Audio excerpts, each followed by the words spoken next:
So good morning, good afternoon to all the participants. I think we can get started. It's time to get started. Welcome to the program.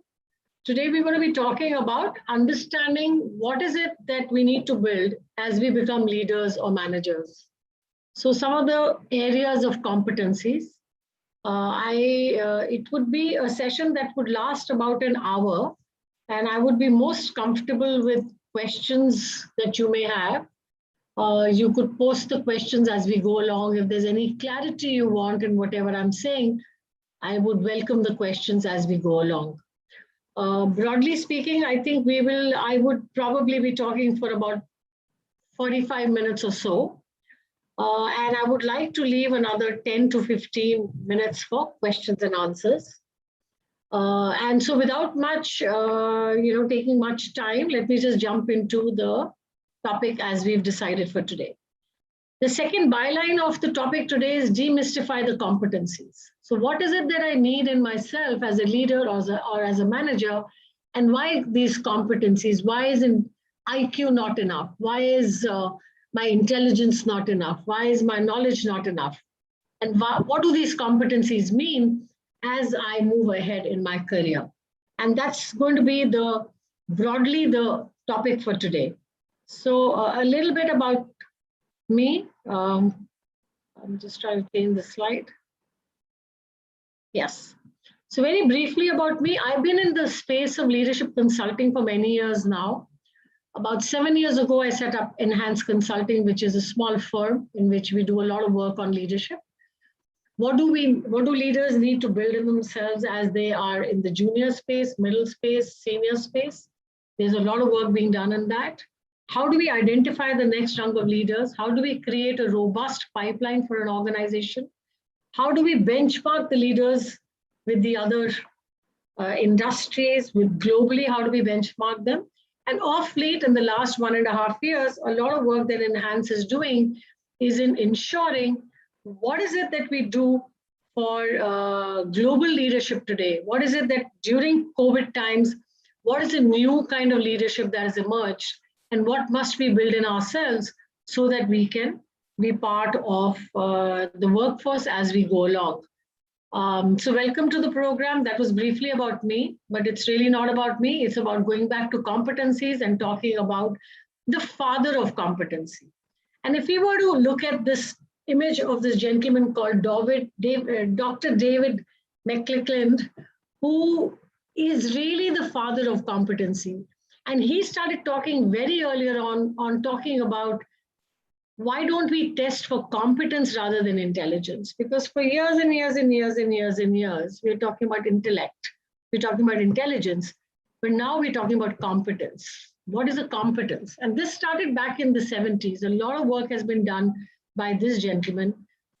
He talked a lot about personalities, the values we come from, the traits that we just have, and what are our motives. How do we work the way we do, and what are our motivators for working the way we do? And those were some of the areas that he did a lot of seminal work on. And if we were to talk about today, a lot of the work, the foundational work on leadership and management and the behavioral level of people, which is the word that we call as characteristics or competencies or capabilities. There are many words that there are which are used interchangeably. But if you were to look at the word competence, this word has been coined by David. And it's a word that has assumed a lot of very significance over the years. Why competence? And what are some of the areas of competence is what we're going to look at in the next 45 minutes or so. But if we were to say that, was there a father of competencies? Yes, we have this gentleman here. And I would urge you to go on the website. I would urge you to look at his Wikipedia page. I would urge you to look at the historical references that we can find where the corporate world has discovered this, and how it has morphed over the last now, almost 50 years, 51 years, on how this has changed and how it has continued to be relevant. Yet this body of work has had a lot of research and a lot of iterations have come up on the top of this. If we were to take this idea ahead, and if supposing we were to say, let's make a competency model. Before I go to individual competencies, I'd like to spend a little bit of time on when we create a competency model in an organization. What do we take into account? Some of the things that I've written down here is something that we need to understand, because we have to look at competencies from an individual point of view. We also have to look at competencies from an organizational point of view. What is it that the organization drafts as competencies that they require in individuals for the organization to be successful and for the individuals to be successful? If you were creating a competency model, we were to look at the highlights, we were to look at some of the past, present, and future of the business that you're in. What's the business situation today? That's critical. Many organizations in the last 1.5 years have taken a huge beating, but some businesses have really evolved. They've gone to the next level. So what's the business situation today? We have to keep the business in perspective. Is it a broad strategy, and not just a broad strategy which has been defined by the organization, but is it a strategy that is understood by one and all? In the last 1.5 years, organizations have come back to the drawing board and they're looking at a newer strategy that will stand the test of time. What happened with everybody is that there was a strategy in place, but we had a tectonic shift. And therefore, there needs to be a strategy that needs to be on the table for an organization, a particular sector, in a particular industry, and how is it understood by the organization? One of the other things that when we create a competency model, we also say, what drives the people? Every organization is fairly different from one another. But in some organizations, how do you reward and recognize your talent? Is your recognition of talent is on pure what performance they put in? And in the performance management system, are you taking into account all the areas of performance? Is it only about targets? Does it go beyond targets? Is it about the values that they adhere to of the organization? Is it about some of the ways in which they function? So what drives the people in an organization also is taken into account when we make a competency model. What leadership skills will be critical for success? This is another conversation that we're having with a lot of companies where we're relooking at leadership skills. Today, more than ever before, the need for leadership to be defined has become extremely, extremely critical. In the last 10 odd years, we saw a lot of collaborative leadership skills come to the fore. If you were collaborative in your leadership style, chances were that you could manage to galvanize the forces and they would work with you. Today, we are seeing a different face of leadership, a somewhat different face. While we see collaboration continuing to be important, we're also finding the resilience of the leader has become extremely important. So in every organization, you'll have a certain set of leadership skills which are getting defined, which would be critical for the success of the organization. As we work remotely, we are also understanding how do people work remotely successfully? How are you effective working remotely? And how are you, what can be looked at from a leadership standpoint? Your entire communication skills are different today. You have a forum and you also have a lot of people who are remotely connecting to you, may or may not partner with you, may or may not communicate with you on a real-time basis, but they're there. So now leadership skills and communication, we need to draw an integration there and we need to better understand. So back to the organization, when you're creating a competency model in an organization, it is important to understand what leadership skills will be critical for success. There's a lot of discussion and debate that is going on about the values, and I'd like to spend a minute or two on the values. Earlier, if you were walking in an organization and you had everybody physically present in an organization, you could experience the values, you could touch and feel the values, you could talk about the values, you could have small focus group discussions on the values. But today, values have a very different meaning. How can we foster trust? How can we foster loyalty? How can we have faith in our employees when a significant number of our employees, 70, 80%, maybe more, are working remotely? So values has a very different face today. While they've always been the foundation stone of the organization, but there is time to re-examine the values. So when you make a competency model, we have to look at the foundational values and how have they gone through a change. I think this is something. And as we do all of this, we can look at some of the top 6 or 7 competencies that the organization needs to put out there and say, you know what, these are most important for us. So one is what are the competencies that the organization puts out, and then we do a mapping and say, what are some of the competencies that the individuals require? I'm happy to answer any questions if anybody wants to have a question. At this point, I want to take a little pause and I want to do a poll question on competency. So I think I'll ask my team member to just put a poll question so that we can get some responses from all of you. So Chanchal, can we move with the poll question?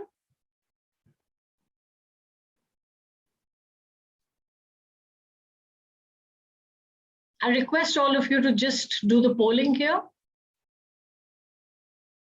The question is right in front of you. What percentage of competencies are common across leading models of management and leadership success? Is it 35%? Is it 50%? Is it 85%? Or is it 100%?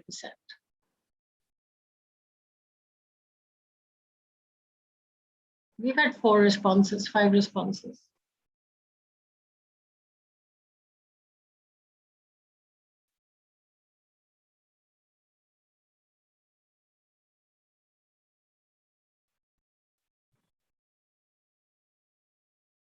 I'll repeat the question for better understanding. What percent of competencies are common across leading models of management and leadership success?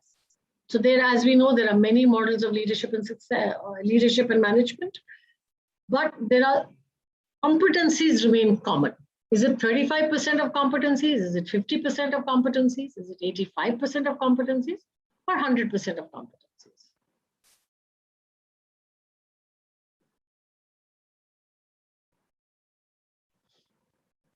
So I don't think anybody's attempting now. Okay, we do have some more responses, yes.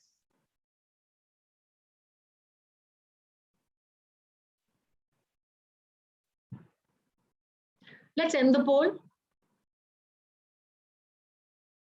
Yes. So right now, if you can have a look at the screen, 85% of the competencies are common across leading models of management and leadership success. Yes, absolutely right. 46% have got the answer right, which is 85%. So what am I trying to drive home with this question that I asked you? Competencies by and large are not very different. All models will have this 85. There's an 85% commonality in all the models because competencies are not very different from each other. So 85% of the models across the globe will have. So if you were to use model 1, model 2, model 3, by and large, broadly, they are very similar. The competencies are similar, the 85% alike. But then what is the difference there? The difference that we find is in the categorization.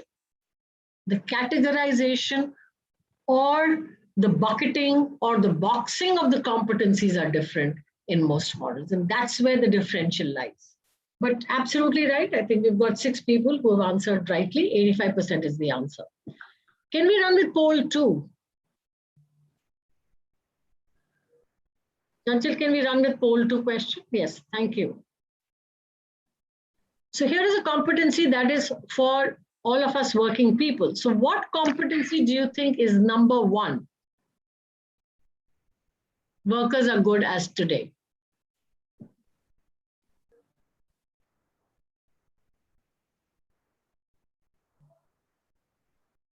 I'm glad to see some different answers.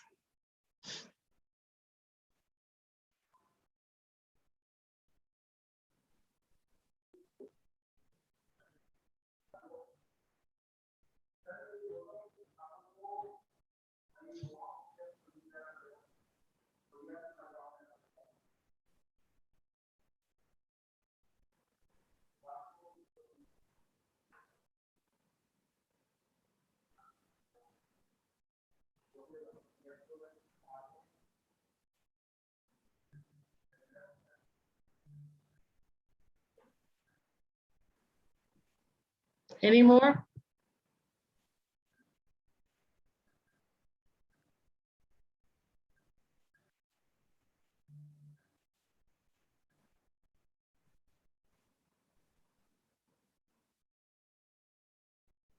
Right, so let's just stop this poll and let's look at what the answer could possibly be here.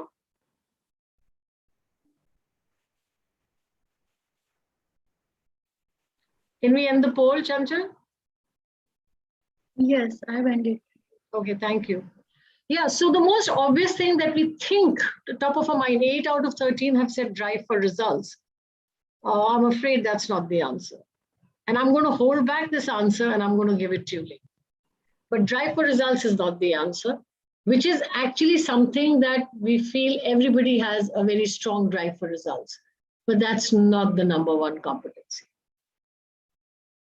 So let's just move ahead to the third question. I think we moved ahead with our slides. Yeah. So here is a third poll question. What competency do you think is ranked ordered last among people today? Last. If we were to say run a test with all of you, which one do you think will come last?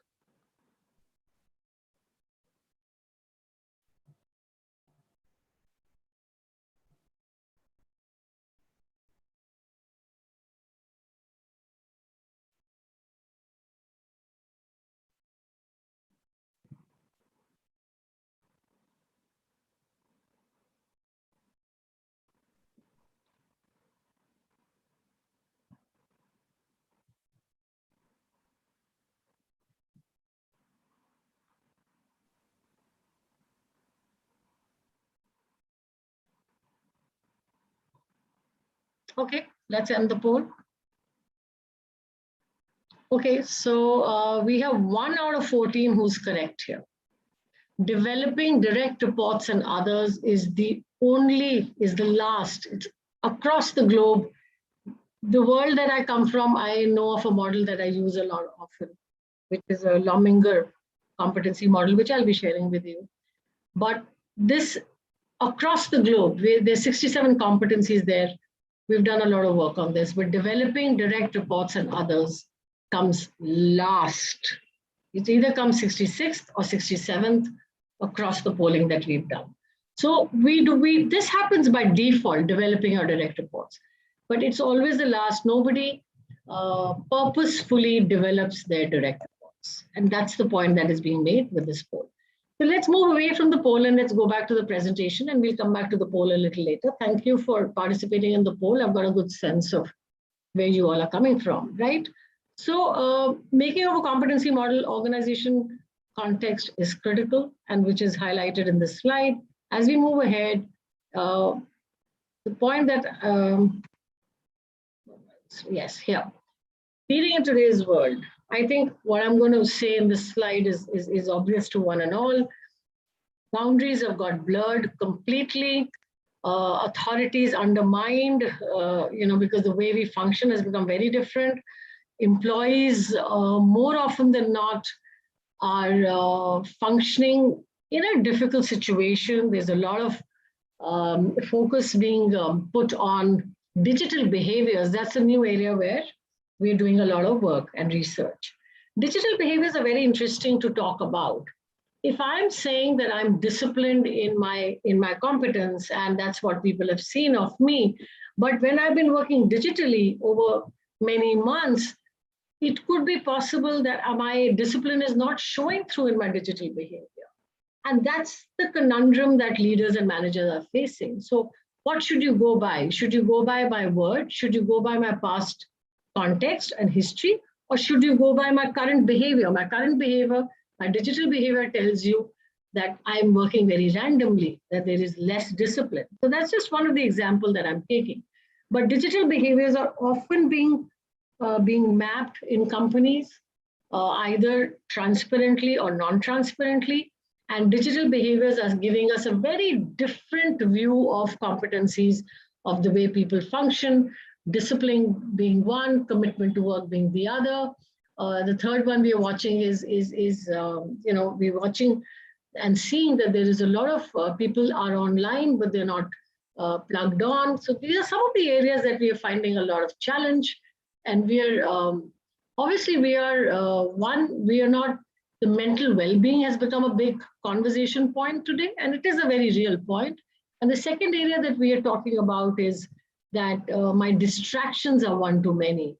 And while the boundaries of work and life have become, everything has gotten integrated, which in a sense should have been ideally good, but we're not able to get the balance back as far as work is concerned or as far as life is concerned. Some of the technology firms that I work with, the people are working 16 hours, 18 hours, and they're completely burnt out. And they have a lot of work. There's a huge amount of work on their platter, and they don't know how to keep their teams together and how to retain them. And the fundamental question that we are facing today is also the purposefulness of what we do. And so today, another area of research that has now come about, and there's a lot of work happening in there, that what is my purpose? Do I really need to work such long hours? And is my purpose aligned with the organization purpose? That is another area where leaders and managers are working a lot. But this is just the context of today. Let's go back to our world of competencies. And I will just spend a little bit of time on one of the Lominger competency that I use very frequently. And like I said, 85%, and most of you answered that. This, you'll have to bear with me with this one or two slides that follow from here, because this will give you a very good sense of a competency model. And I'll be happy to answer any questions that you may have on that. Broadly speaking, we've got 8 broad factors in this model that we work with. The 8 factors are divided into 26 clusters. The 26 clusters are further divided, like I said, to 67 competencies. The competencies that we talk about are all positive competencies. And here you mentioned in the pyramid is 19 S/S, which is 19 are negative competencies. We also do a lot of work in that, which is 19 stallers or stoppers. So once again, 8 big headlines. The headlines bring into fact that there are 26 clusters, out of which you'll see 21 belong to the positive. So out of the 8 factors, also 6 are positive factors, 2 are negative factors. Out of the 26 clusters, we have 21 factors which are positive. We have about 5 factors which are negative. Out of all the competencies that emerge under the clusters, we have 67 competencies which are positive, and we have about 19 stallers and stoppers. And all of them are broken down into smaller behavioral aspects. I'll come back to the competency model that I referred to. It's again a Lominger competency library. They have the copyright, but it's available freely over the web. You're most welcome to go and have a look at it. And some of the work that they did earlier on was coming from Center for Creative Leadership. And that's where they went and they looked at all the competency models in the world. They evaluated them, did the research, went back to successful executives, managers, and then co-created this piece, which stands the test of time. And there's a lot of work that's continuing to happen, but these have not fundamentally changed. So I'll share with you the model, and I'm sorry to share a complex piece of information, but happy to answer any questions that you may have. The next slide, if you're comfortable with it and you understand that, then I think I would have been successful in this session. So here is the model that I'm sharing with you. It is again, like I said, it's a copyright. It's a Lominger competency library. And like I said, there are 8 factors that we refer to over here. The 6 factors are in the white. They're in their boxes. You can see the boxes are of different sizes, which is to say that there are different number of clusters and different number of competencies that fall in each box. So if you look at the factor 1, it's strategic skills, which is comprising of 3 clusters and further comprises of smaller competencies that you can see. So each one of the bold, like business acumen, which is number 5, which sits under understanding the business, is a competency. This is a competency that can be gauged in a leader or a manager. And to what extent we also have tests that can gauge the business acumen. And this is required of people. So we are again, once again, I'll just backtrack, moving away from intellect, moving away from knowledge, and moving to the world of competencies. So strategic skills is one factor. The second factor that we talk about is the operating skills, where you see there are 4 clusters, which are further got different number of competencies under it. Factor 3, again, another positive factor, which is courage, which has got 2 clusters, and you can find the fine prints are all competencies. Factor 4, energy and drive. Again, you've got 3 factors under it. There are 3 competencies under it. The 5th factor, organizational positioning skills. Now this, you have to look at this whole map as a library. This is a library of competencies. This is not that I expect that one person should have all of them, but these are library of competencies from where you can pull out the competency and use them for whatever you wish to do. You could use them for recruitment. You could use them to make a competency model in your organization. You can use them for different roles in your organization. You could use this set of competencies and create areas where you wish people to move from one level to another level. Certain competencies are required at the executive stage. Certain competencies are required at the mid-management stage. That's the manager competencies. And certain competencies are required at the leader stage. All of these are pulled out of from these competencies. And you can create a model. This is a library, but you're creating your own little library by making a competency model out of all this. So coming back to factor 5, it's the organizational positioning skills, which has also got 3 clusters. It's also got some further competencies here. If you look at factor 6, you've got multiple factors, and this is the most heavily loaded factor. It's a positive factor. It's personal and interpersonal. So all of that comes into this one bucket. And it's got, as you can see, from N all the way to U, all the clusters belong here. And each one of the competencies are factored in. I made a point about competency model being categorized differently. Here, this is a certain categorization that Lominger works on, and it works well. It's a very logical, relevant categorization. But other models may have similar competencies, but they may be bucketed in a different way. If we were to look at factor 7 and factor 8, these are the 2 factors that we find which are the negative ones. Very often you will not have conversations around this. You will not even find the negative factors or competencies finding their way to a competency model because we don't use a negative approach when we are talking about competencies. Having said that, when we have issues in an organization, issues in individuals, then factor 7 and factor 8, which is clearly trouble with people and trouble with results. These are the 2 factors that can then surface up some of the areas where people have not performed well.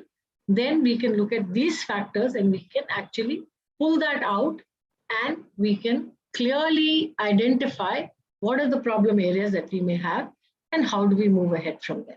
So clearly, these 2 factors are the factors which are important. They don't find their way into a competency model. But if we have an issue with an individual and we want to go and dig deep, then these are the competencies that can really help. If I want to move ahead, this is an exercise and I will share this deck with you. You should do it with yourself. You don't need to do it now. But if you were to refer to this competency model and you want to better understand this competency model, the way to go about is to understand your own journey and do a self-assessment. So if you were to look at all of this, I can talk at length about it. But if you were to look at it from your point of view, how do you understand each competency? How do you rate yourself? Which is about, I don't rate myself, but what are the others who will give me a rating on this? So you have to put yourself in the other's shoes and look yourself from the outside. And the way to go about point 3 is identify 2 or 3 areas where you're very strong, where people say you're very strong. Identify 2 or 3 mid-level where you're strong, but you're not yet a role model, which you find in yourself, and the bottom 2 or 3. And I think the 6th point that I mentioned is that review your selection and think of the basis of the selection. Why have you identified these 2 to 3, 2 to 3, and 2 to 3? So once again, 2 to 3 competency areas where you feel and you think others will rate you and others will rate you and rate you very strong. 2 to 3 competence areas which are middle of the line for you, where you think you're strong, but you're not yet a role model, and 2 to 3 which you feel you can develop better in yourself. My suggestion to you for 5, which is that you're identifying the 2 to 3 which you feel are bottom, but they're also the ones that you need in the future for yourself. And that becomes a critical point when you identify 5. If it is something that you've left behind and it's something that was required for you in a junior position, you don't need to bother. But what you need to look ahead and say, when I move up in my career, when I'm in the senior management, or if you're in an executive position, then when you're in the managerial level, what are those 2, 3 competencies that you may need, which are going to be definitive for you for your future? And that's the selection that you ought to be making. So this is a self-assessment that you need to do with yourself later by referring to the competency model. As I move ahead, I'm just sharing with you a very simple illustrative model, a very, very simple illustrative model that we have co-created with an organization. Let me start from the base, values. These are some of the 4 values that an organization has identified. And this values also, there's a conversation, like I said, discuss and debate, but arrive at those values which are relevant. Here, these are the 4 values which are going to be the foundation pieces in this organization. As we look at some of the differentiating competencies, we are looking at leading self. In the leading self, we are saying 3 of them have been identified. In leading others, we've had another 3 identified. And leading the organization, we've had 4 identified. The words are exactly what they mean. And this is what the organization has identified. And on top, they have said that resilience and learning agility are going to be competence areas which everybody in the organization ought to be having. I'm just sharing with you an illustrative model that an organization has recently made, and they have moved ahead with it. And now, this being the model, then they can further define it and redefine it and bring in their own definitions, refer to the definitions that Lominger gives it. But this is broadly what they have come up with: leading self, leading others, leading the organization, and the foundation pieces of values. So this is a model that they have come up with. This is just to give you an idea how further can you identify and use this competency model, and how can you create a model for your organization. As we move ahead, just want to share a few thoughts on what creates a successful leader. And this webinar that we're doing is also to leave some thoughts, some questions with you on leaders and managers and what toolkit they ought to have. This just needs a little bit of reflection at your end, that initially, what are some of the styles that you have as an executive could be very different from the styles that you need to adopt in the mid-management and the styles that you need to have in the senior management. So what we're saying is that there are some competencies that you need to have in the initial stages.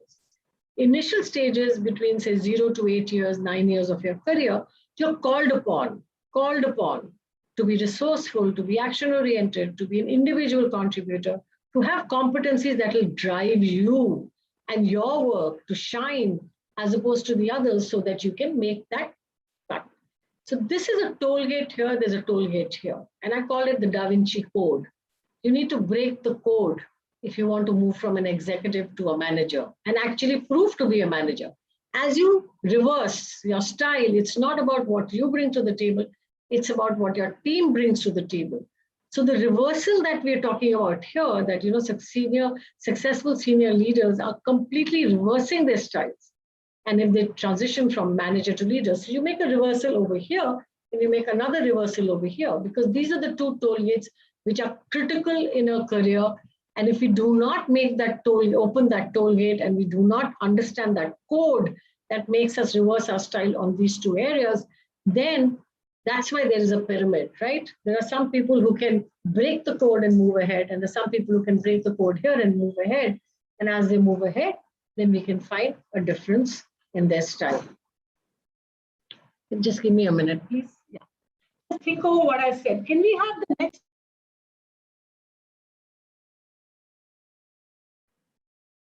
Yeah.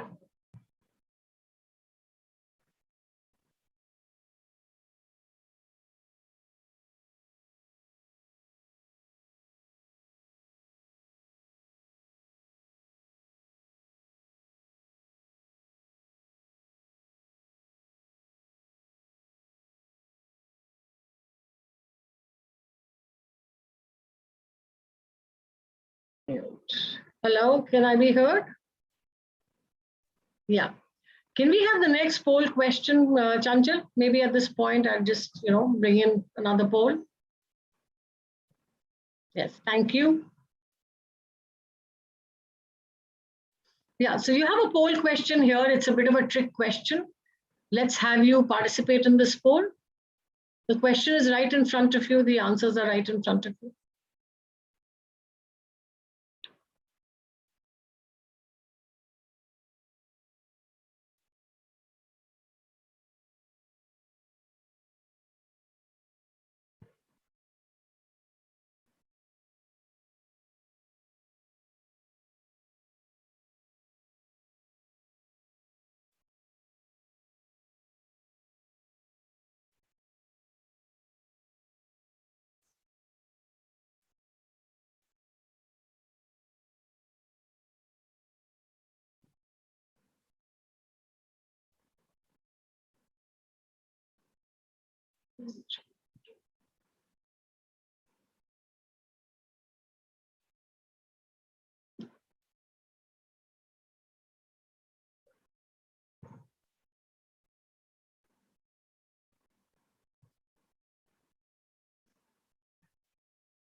Let's end the poll.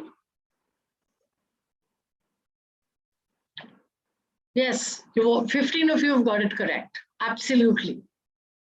Absolutely. Our first thought would be compassion and caring about direct reports would be the one which will be highly correlated with emotional intelligence, but actually it's listening. If we are good listeners, the highest correlation with emotional intelligence is depicted. That. So listening is an extremely good competency to have. And if leaders were to develop this one competence, which is to be able to listen and not just listen to the words, but go behind the words and listen intently, then that is the one which is known to show a serious correlation with emotional intelligence. So let's just stop this and let's go to the next poll. Thanks, Chanchal.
I think let's stop the poll. So 17 of you have responded. Yeah. So yes, I did tell you that developing direct reports is the lowest. It's either 66 or 67, but here only 3 of you have got this right. So conflict management and dealing with ambiguity. And I want to just take a moment to explain something about these competencies, which is a very critical thing, which people, I think, which is a lesser known fact. Each competency, so whether you call strategic agility or business acumen or conflict management or dealing with ambiguity or all the 67, have something called a degree of developmental difficulty, which is to say how hard, how easy or hard is it for me to acquire it. If I decide that I would like to build conflict management in my action plan, and I'd like to develop that in myself, how to be able to manage conflicts as a competence area, how easy would it be for me or how difficult will it be for me? From easy to hard. If there's a degree of development difficulty, which is on a 5 rating scale. So easiest, easier, easy, hard, and hardest. So in that sense, a conflict management is the hardest to acquire. There are very few competencies which are very hard to acquire, and conflict management is one such competency which is very hard to acquire. And the reason for that is that even dealing with ambiguity is relatively hard to acquire. Action-oriented is the easiest to acquire. By default, our setting is to be action-oriented. So each one of the 67 competencies actually has a degree of developmental difficulty. But if you look over here, developing direct reports is an intent and not so much as a competence. If I were to focus on it, I would be able to do it, right? But conflict management is truly an art, and that is a competence area. And Lominger also defines for you how do you develop these areas, which is what we're going to come to a little later. I also have a few questions in the question area, but I'm going to be dealing with that. So back to the question of poll 5 answer. 3 of you have got it right, which is conflict management and dealing with ambiguity are the bottom 2 competencies that managers across the world rate the lowest in. And how do we develop it is going to be another conversation that we will have. So something that we talked about successful leaders. Now, if we were to move on from here. Yes. Again, another illustrative example that I want to take of a combination of competencies. Up until now, we were talking about specific competencies, 67, and 67 falling under 2, 3, 4, 5 of them falling under a cluster, and the cluster falling under a broad factor. So the headlines are the factors, then we have the clusters, and then we have the competencies. But what are some of the styles that we see in people? And if you were to look at, please bear with me on this slide, because this takes you from a single focus to a multi-focus. And it also takes you from a, so I'm just populating the entire slide, right? So from a solution focus, one axis is from single focus going all the way to multi-focus. The other axis is about a satisfizer going all the way to a maximizer. And I'm going to just spend a little moment on this. When we are singularly focused, which is the top box that you find over there, which is a sort of a reddish color, is when we are sort of junior in our jobs, when we're an executive. A solution focus that people are asking us to come up with is relatively simpler, straightforward. And as we build in our careers, we move from single focus, we move to multi-focus. Similar problem in an organization may lend itself to many answers as we grow in our career, but initially it lends itself to one answer when we're an executive. So single focus moving up to multi-focus. Similarly, when we look at information use, again, if you look at it from a similar perspective, satisfizer is someone who's satisfied with little information. And a maximizer, when you look at the other end of the distinct spectrum, is someone who wants more and more and more and more data. Again, if you were to look at this quadrant, it is satisfizer would be satisfied with less information going up to maximizer. So if you look at the red box, it is a single focus satisfizer, which is less information, less data at my disposal, lesser is the focus that I have. And therefore, my style of that leader becomes a very task action style, which is clear, directive, task focused, productive. I need to take this call, and this is sitting in a box. A lot of people in the manufacturing domain, we find them sitting in this box and very comfortable. So there are no right and wrong answers over here, but where are you and what style have you developed as a consequence of where you are is reflective in this style. The second style we find is that you move ahead in life and you are beginning to have people ask you of multiple solutions.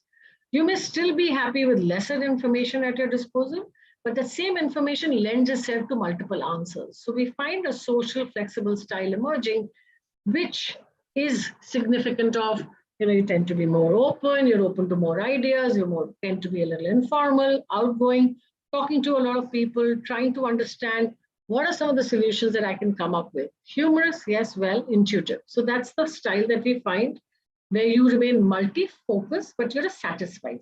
Less information, but you could come up with many solutions, right? The other style that we find is the green style, which is an interesting style. I may want a lot of data. I may be very, very, clear with what data I want, what information I want, and I would be a maximizer in terms of give me the information. How much more information can I have?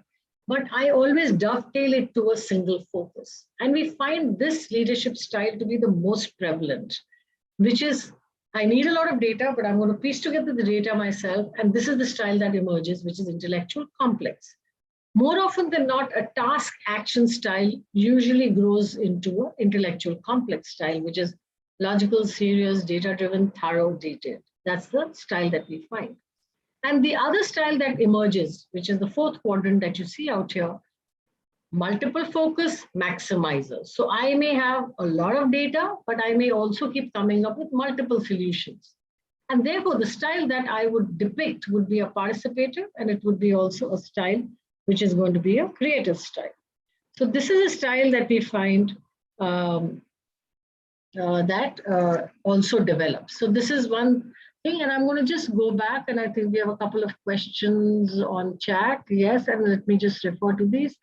I'm sorry, I want to just go back to the questions on chat. So what is the measurement metrics for analyzing and rating top and bottom competencies? Is it objective? Yes, it is objective, and there's a lot of research that has been done. So once Lominger, if you recollect the slide that we did, once they were coming up with this model, at that point of time to arrive at this model and this categorization, there was a research done for almost 10 years with successful people.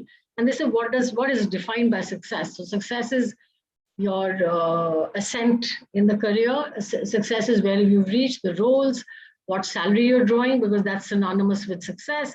And therefore, 10 years of research that was done. And then they arrived at this categorization. And at that point of time, they also came up with the entire research which talked about degree of developmental difficulty. And so a whole lot of research was done. If you were to go into a Lominger website, you will find all of this. Yes, it is all objective. And it's been done over years. And another interesting fact is that these two gentlemen came up with from Center for Creative Leadership, which is a research body. So there was a lot of research that was being done over there. Michael Lombardo and Robert Eichinger, interestingly, came from PepsiCo. And when he came from PepsiCo, PepsiCo was actually the practical application organization of competencies. So you had a very interesting mix of research and practical application. And these two dovetail with each other. So over 10, 15 years, they did a lot of work, and that's how Lominger was born. And that's how you can find a lot of their information. Okay, I have a question here, which is the correlation between, I'm sorry, I just have to just move this a little bit. Yeah, what is the correlation between the competencies and KSA, knowledge, skills, and abilities? Yes, so knowledge stands apart. Skills and ability will both find this, you could take the competency and you could put some under skill and some under ability. Skill and ability is also today much abused words, because skill is something that you can get a mentor and you can arrive at that skill. Each one of these can be looked at as a skill or an ability. Ability is more inherent, but some people use the KSA, acronym, and they move towards knowledge, skill, and ability, and that's easier, and you find it in a lot of job descriptions initially when you're recruiting people. But competence is the way world has moved to, because you can put them all together and you can then define. And like I said, there's a lot more work done on competencies than on knowledge, skills, and ability. I think we started out with knowledge, skills, and ability, and most organizations use that. But if you were to really take a fine lens and start defining skill and ability, you'll find it a little difficult to do so.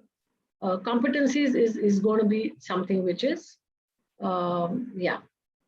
Okay, what else? Can I get the PPT? Yes, surely you can. And can you share the recording? Chanchal will tell you whether you can hear. What is more of a transactional leader, is it? Which leader are we talking about? Transactional leader, yes, task and focused is likely to be. It reminds you of DISC profiling. DISC, I think, is a little limited, if you ask me, because DISC talks about 4 areas: dominance, inspirational, if I'm right, steadfastness, S, and C is your cautious.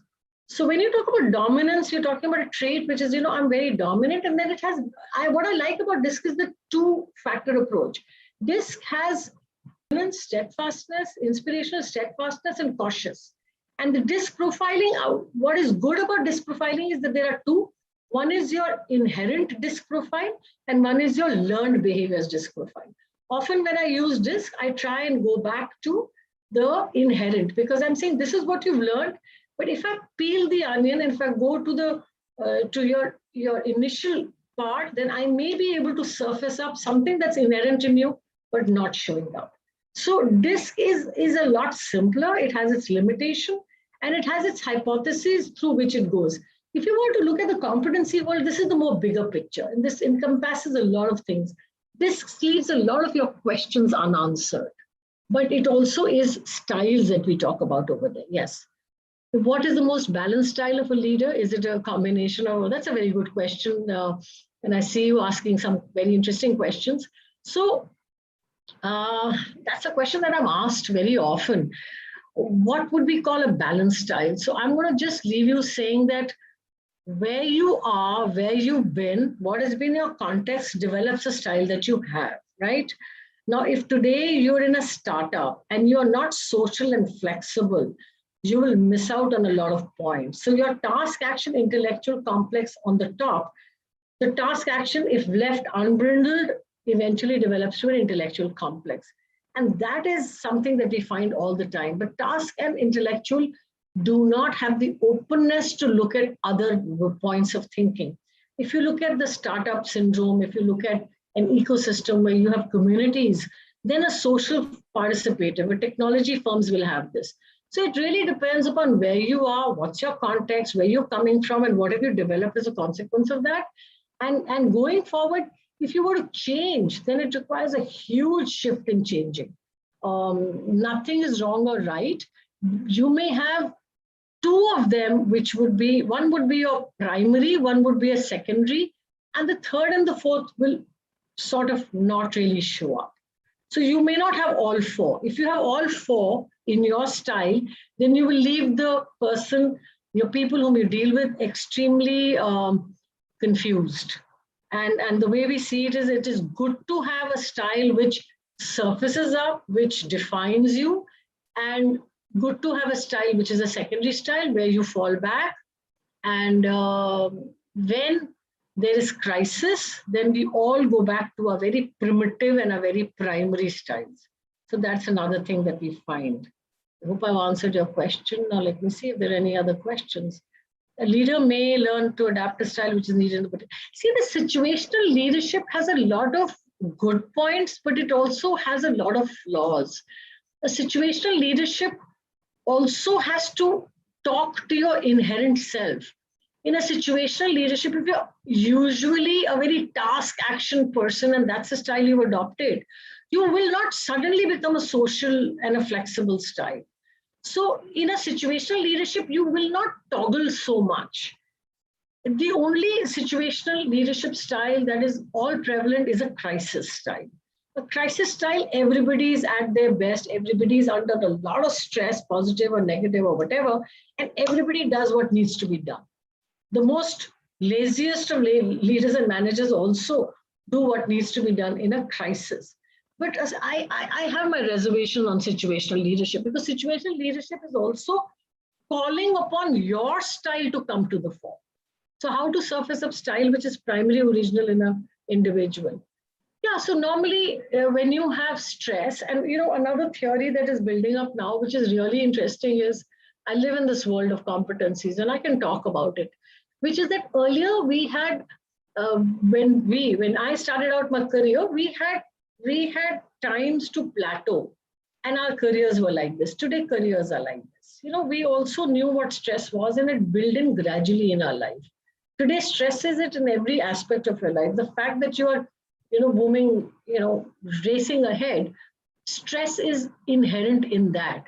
So now the whole new area of research is about stress and styles, and oftentimes we find that stress earlier, the entire psychometric was based on in stress you will find this individual, and without stress you find that individual. But today stress is everywhere. Stress is something that we have. But in crisis, what I'm saying, crisis is different from stress. Crisis is there's a fire in this building and I have to run out. I have to evacuate 100 people. That's a crisis. In crisis, something else will happen. The other thing that very interestingly happens in the development domain is that a lot of work is done in development. And they said, what is the biggest reason for people to develop something different in themselves? And you'll be surprised what the answer to that is. The biggest reason for people to develop something in themselves is a tragedy of sorts. I have lost a job. I have lost a spouse. Those are the areas when you find development happen in a very different way under very sad or tragic circumstances. If I lose a job, you will actually, but you cannot build that in a development plan for some people, right? So I'm going to take a stop for a moment and I'm going to move ahead to the next part because I may just miss that part. We're running out of time also. I will definitely answer your questions, but I need to spend a little bit of time on, sorry, I'm just going to take this out. Yes. So very quickly, I just want to bring in this final facet that we have, which is competence and agility vis-a-vis. So earlier, if you were to look at one side, which is even today, a lot of times when people are doing their interviews and we are looking at the interview sheets, we are finding highly competent, less agile people, which is marked by grades. What did you, what was your ranking? What are your skills? How will you perform? What are your verbal skills, data crunching, analytics skills, linear problem solving skills, and intellect, right? IQ. These are the areas we look at when we look at recruiting. But the fact of the matter is that if we could combine this with the other part, if we were to look at these questions,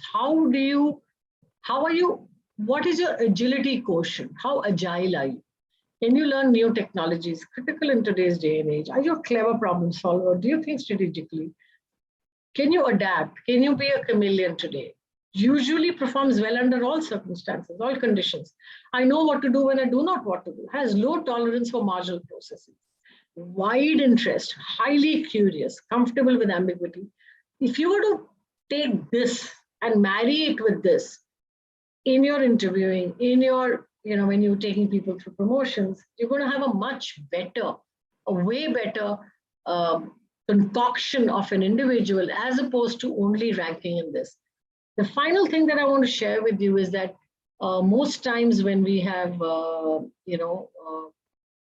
selected people at very senior levels, especially in this today and days and age, we're not looking for IQ as much as we're looking for agility. Individual resilience has shown that it's a very difficult one to acquire. Where we expected resilience, we may not have found significant resilience in people, and therefore we're looking at agility as being something that I may not have the highest IQ, but I know how to get things done. I think that is what organizations are looking at today for far more than pure intellect. And if you were to move away and maybe make a concoction of both of these, I think we're going to have a better read of talent and a better understanding of talent. And that's where highly competent and highly agile people would also make their way in an organization. So I had something more to figure, but we're going to take that another time. So thank you so much, and I'm happy to answer any more questions that you may have.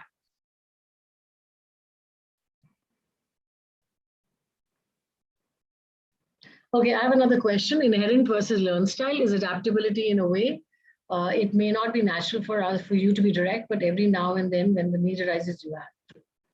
Okay, yeah, there is inherent and there's learn style. I think the challenge that we have, and DISC talks about it very beautifully, is that our inherent style gets submerged and our learn style starts dominating.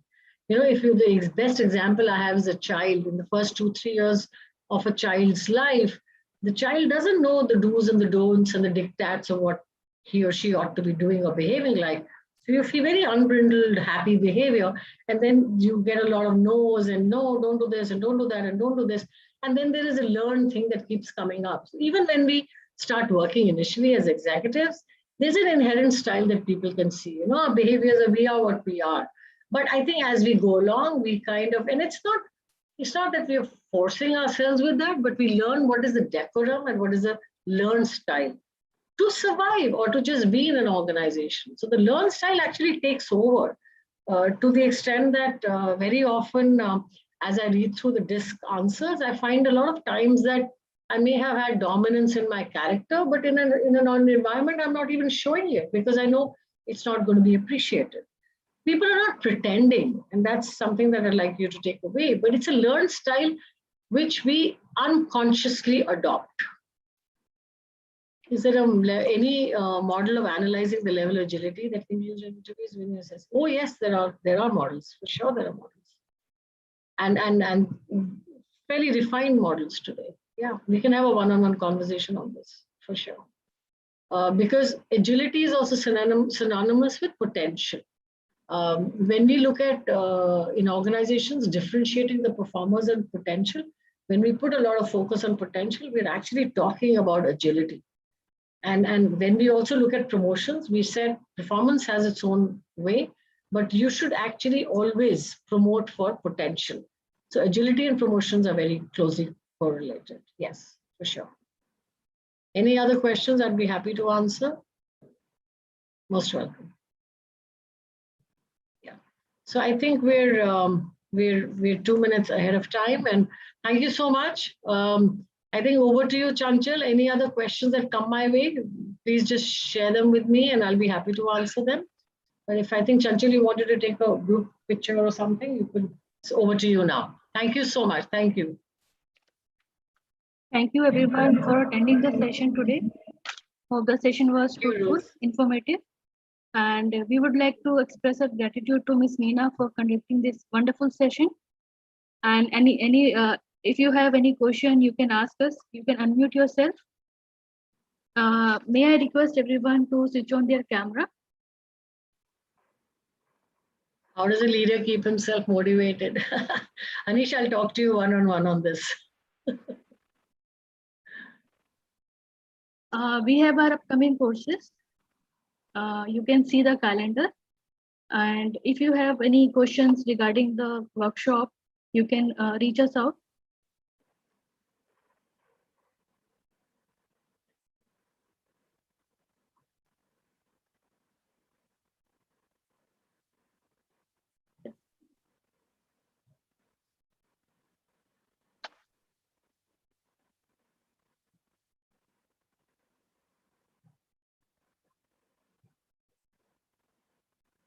May I request everyone to switch on their camera for a group photograph?